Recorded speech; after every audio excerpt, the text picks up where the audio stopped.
Bonjour à tous les passionnés de cinéma, je suis enchantée de vous retrouver sur ma chaîne CinéVibe, où je partage avec vous les dernières actualités sur les films à venir et ceux déjà sortis.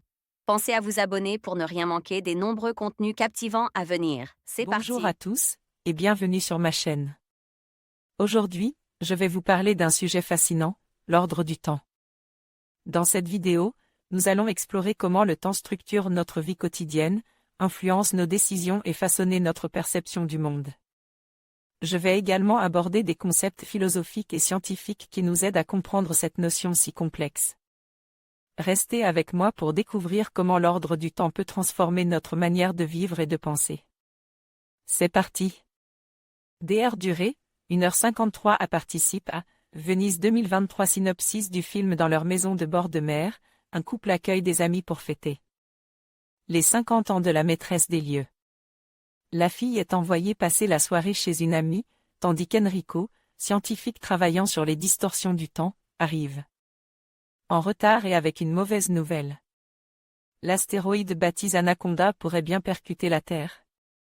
Dr. Fourni par la Biennale de Venise en visionnant le film italien L'ordine del Tempo. On a ressenti un malaise assez proche de celui vécu face au The Last of Us de Sean Penn, avec le sentiment d'un décalage complet des personnages, dans leurs problématiques, avec la catastrophe qui risque ici tout juste d'anéantir l'humanité.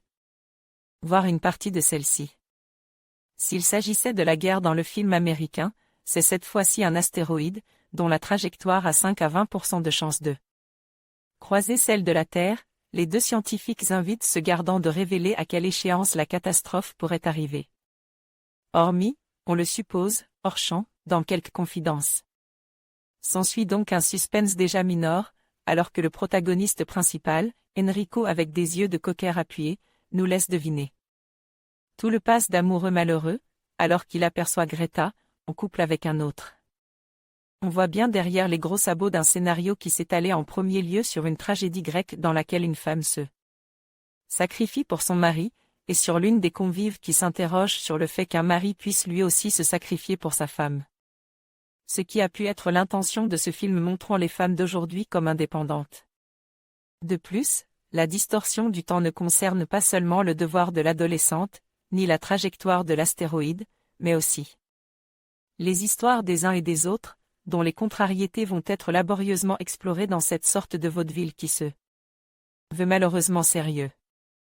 Si l'on aurait aimé s'attacher à ces personnages, comme dans Les Petits Mouchoirs, ou rire de leurs imbroglios, comme dans le Skylab, un autre film, bien plus fin, signe Julie Delpy, dans lequel la chute probable, cette fois d'un satellite, remet en cause les relations dans un groupe d'amis et de proches, pas grand-chose de naturel au final à se mettre ici sous la dent.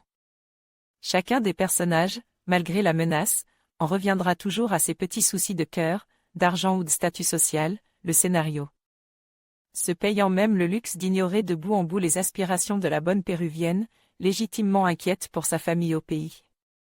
Les passages où le charme et le rapprochement opèrent entre Eduardo Léo et Valentina Servi, toujours situés sur la plage, sont à chaque fois gâchés par un déluge de violons qui épargne heureusement le reste du film.